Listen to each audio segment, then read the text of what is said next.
Hi everyone, welcome to the channel. अगर आप IPO में इन्वेस्ट करते हो या इन्वेस्ट करना चाहते हो और लिस्टिंग गेन अर्न करना चाहते हो तो एक इम्पॉर्टेंट चीज़ समझना बहुत ज़रूरी है। आईपीओ भी डिफरेंट टाइप्स के होते हैं एंड बहुत लोग सिर्फ आईपीओ अप्लाई कर देते हैं विदाउट अंडरस्टैंडिंग कि आईपीओ का स्ट्रक्चर एक्चुअली काम कैसे करता है। तो इस वीडियो में हम डिफरेंट टाइप ऑफ आईपीओज़ के बारे में समझेंगे एंड हम आईपीओज़ को 3 डिफरेंट कैटेगरीज में समझेंगे, that is based on price, based on public issue structure and based on platform. Here we go. तो प्राइस के बेसिस पर ना आईपीओ मेनली 2 टाइप्स के होते हैं। सबसे पहला टाइप होता है फिक्स्ड प्राइस आईपीओ। देखो, इस टाइप के आईपीओ में कंपनी पहले से ही ना शेयर का प्राइस डिसाइड कर देती है। मतलब इन्वेस्टर्स को ऑलरेडी पता होता है कि उन्हें शेयर किस प्राइस पर मिलने वाला है और सब इन्वेस्टर्स ना उसी फिक्स्ड प्राइस पर ही आईपीओ अप्लाई करते हैं। यहाँ प्राइस बैंड या बिडिंग का कोई कंसेप्ट नहीं होता।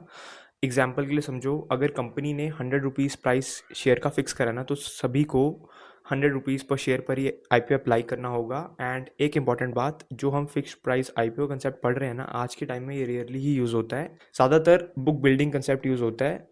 मेन बोर्ड और एसएमई दोनों कंपनीज इस कंसेप्ट को यूज़ कर सकती हैं, बट अगर हमें ये कंसेप्ट देखने को मिलता भी है ना आजकल के टाइम में, तो वो एसएमई के थ्रू ही देखने को मिलता है। जो भी टर्म्स मैं बोल रहा हूँ जैसे book building, main board, SME, ये सब आपको वीडियो में आगे क्लियर हो जाएगा। अब दूसरा टाइप होता है बुक बिल्डिंग आईपीओ। इस टाइप के आईपीओ में कंपनी एक प्राइस बैंड ना प्रोवाइड करती है।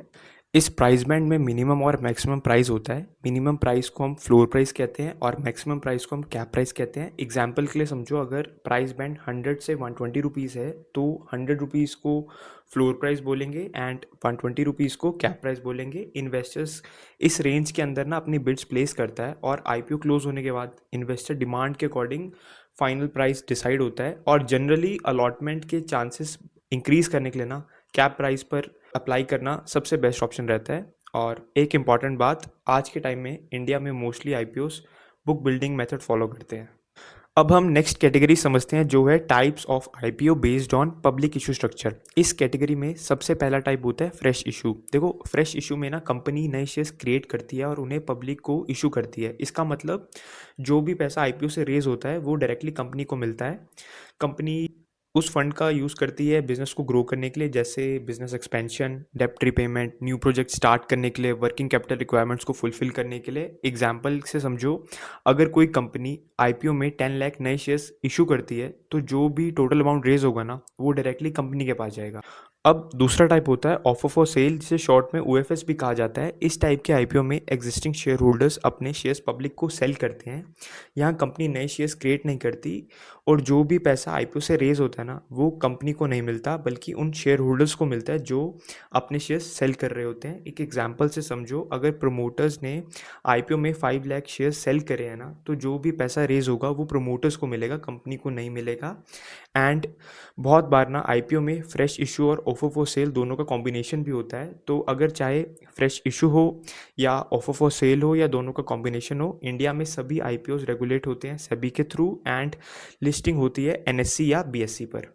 अब हम आते हैं लास्ट कैटेगरी पर, जो है types of IPO based on platform. इस कैटेगरी में मेनली 2 टाइप्स ऑफ आईपीओ होते हैं। सबसे पहला होता है मेन बोर्ड आईपीओ। ये आईपीओ लार्ज और वेल एस्टेब्लिश्ड कंपनीज के होते हैं। ये आईपीओस मेजर स्टॉक एक्सचेंज पर लिस्ट होते हैं, that is NSC and BSc. और जनरली मेन बोर्ड आईपीओ में मिनिमम इन्वेस्टमेंट रिलेटिवली लो होता है, दैट इज अराउंड 10,000 से 15,000 के आसपास, लॉट साइज के अकॉर्डिंग। दूसरा टाइप होता है एसएमई आईपीओ, जिसका फुल फॉर्म होता है small and medium enterprises IPO. ये आईपीओ स्पेशली छोटी और ग्रोइंग कंपनीज के लिए होता है ताकि वो पब्लिक से कैपिटल रेज कर सकें। ये आईपीओ एसएमई प्लेटफॉर्म पर ही लिस्ट होते हैं, जैसे एनएससी इमर्ज और बीएससी एसएमई। एनएससी के एसएमई प्लेटफॉर्म को एनएससी इमर्ज बोलते हैं और बीएससी के एसएमई प्लेटफॉर्म को बीएससी एसएमई बोलते हैं। अब एसएमई आईपीओस में ना minimum investment compare to main board IPO काफ़ी ज़्यादा होती है, दैट इज़ अराउंड 1 लाख और या उससे ज़्यादा भी हो सकता है। एंड एक इंपॉर्टेंट बात और, एसएमई आईपीओ सिर्फ एक ही एक्सचेंज प्लेटफॉर्म पर लिस्ट होते हैं, दैट इज़ एनएससी इमर्ज या फिर BSC SME. So that's it for today, see you in next session. Till then take care and stay consistent.